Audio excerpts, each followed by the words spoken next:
Halo guys, welcome back to my channel. Kali ini saya akan review gamepad merek Rexus. Ini tipe Daxa Dairon AX9 ya. Ini kita buka dulu kotaknya ya.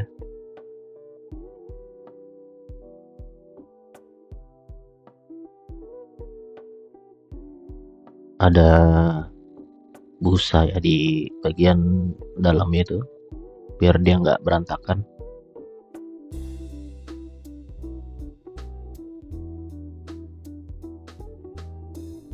Ini dia buku manual ya. Ini pakai bahasa Indonesia dan kartu garansi ya.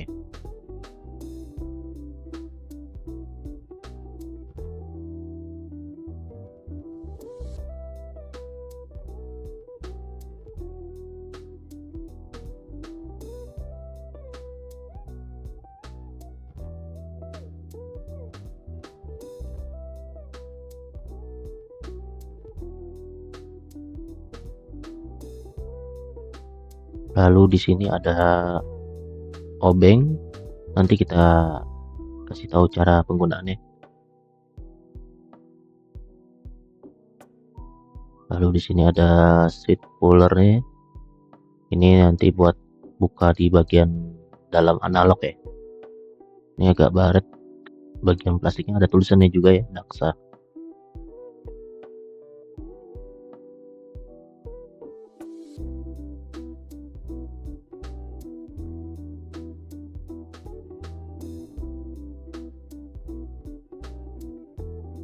Lalu ini ada dongle wirelessnya, jadi bisa pakai USB dongle wireless.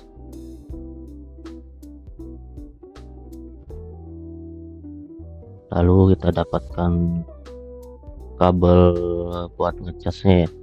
Ini Type A to Type C. Enggak saya buka karena enggak saya gunain. Lalu ini dia gamepad Rexusnya, Daxa Dairon AX9. Tampilannya seperti ini. Oke, kita next, lanjut ke pindah tempat ya. Oke, ini dia Rexus Daxa Dairon AX9. Tampilannya seperti ini ya. Lumayan banyak tombolnya di depan. Ini kita nyalakan dulu, ditekan lama dikit ya home ya.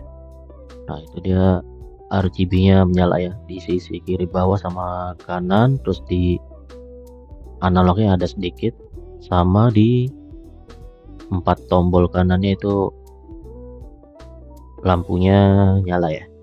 Jadi kalau pas main dalam keadaan gelap dia lumayan terang. Lalu ini case-nya itu bisa dibuka ya, itu nggak terlalu sulit, gampang lepasnya. Dalamannya seperti ini, cuma tidak disarankan untuk lepas kalau misalkan tangan keringet. Nah ini ada bagian baut di tengah tombol 4 itu ya. Nah ini obeng yang tadi kita bilang, ini fungsinya itu untuk mengganti input mode ya. Itu yang asli mode Xbox dan ini mode Nintendo Switch. Kalau kita mau balikkan ke mode Xbox itu tinggal putar kembali. Jadi dia ada 2 mode di sini ya. Jadi nggak perlu setting-setting lagi, tinggal putar pakai obeng. Lalu ini switch pullernya untuk membuka dalaman di dalam analog ya. Ini agak keras ya. Oh jatuh, maaf. Nah dia seperti ini. Itu dijual ya di official Rexusnya. Tinggal beli mau seleranya yang gimana. Untuk tingkatan akurasinya atau apa ya. Ini kita pasang lagi case luarnya, itu mudah, tinggal pasang aja seperti itu. Lalu ini untuk suara gamepadnya seperti ini ya.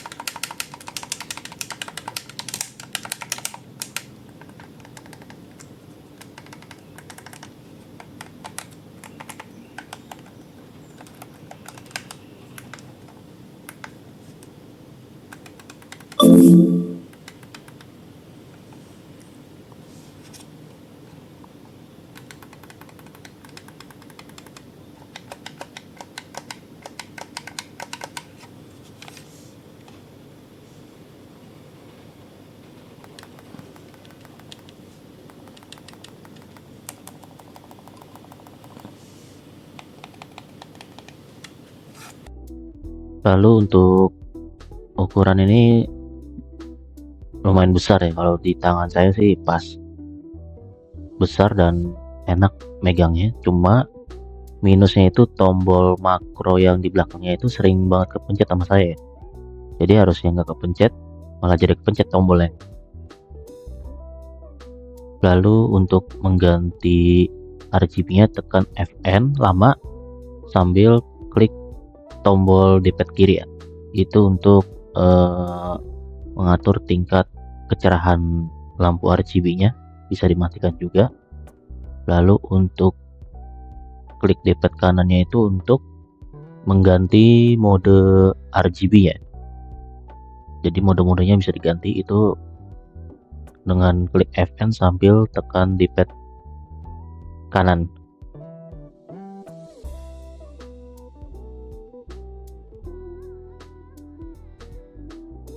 Lalu untuk setting getarannya, tingkat getarannya itu klik Fn lalu D-pad atas atau bawah untuk tingkat kekencangannya. Ini kita coba suaranya.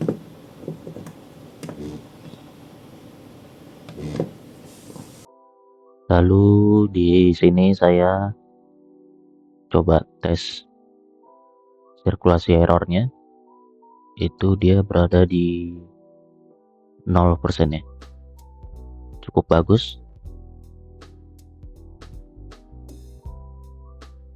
Lalu di sini saya cek polling rate-nya, ini mode Bluetooth dulu ya, mode Bluetooth.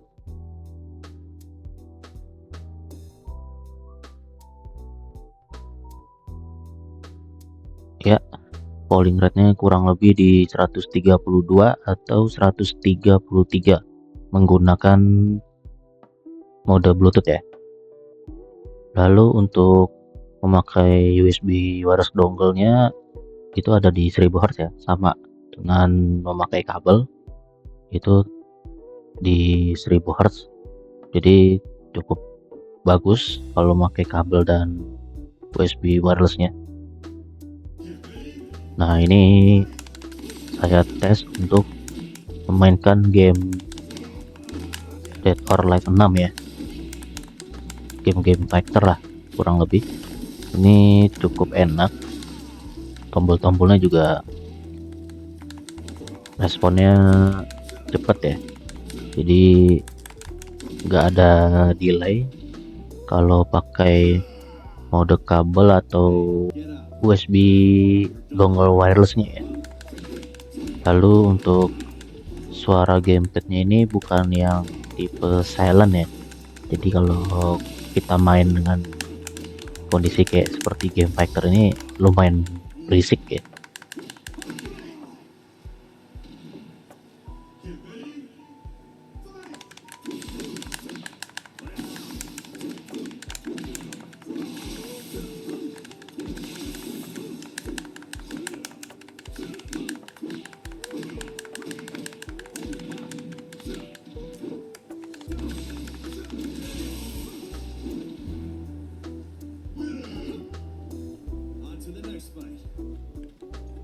Kali ini saya tes di game Resident Evil 5 ya. Cuma ini saya nggak sampai perang lawan zombinya karena masih jauh misinya nih. Cuma untuk main game shooter nih udah cukup lumayan enak ya. Ditambah ada lock trigger di belakangnya itu, jadi gampang untuk nembaknya tanpa pegel. Kita harus klik-klik dulu. Lalu saya ngetes game GTA 5 ya, untuk yang cari gas setengah itu nih bisa di sini. Jadi nggak perlu sampai gas full banget. Jadi kalau yang misalkan mau main mode santai, mobilnya nggak ngebut, itu bisa pakai gas setengah. Lalu untuk mode misalkan mau mundurkan mobilnya juga ini bisa ya, gas setengah. Jadi nggak yang langsung gas full banget, itu bisa setengah. Lalu ini bonus saja, kalau triggernya ditekan, di lock triggernya dua-duanya, itu dia malah mobilnya jalan di tempat ya.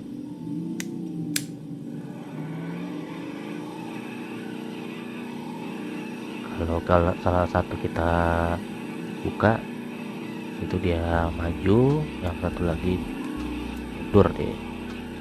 Kalau kita tekan dua-duanya, dia ngegas tapi posisinya tuh ngelap rem, jadi nggak berjalan.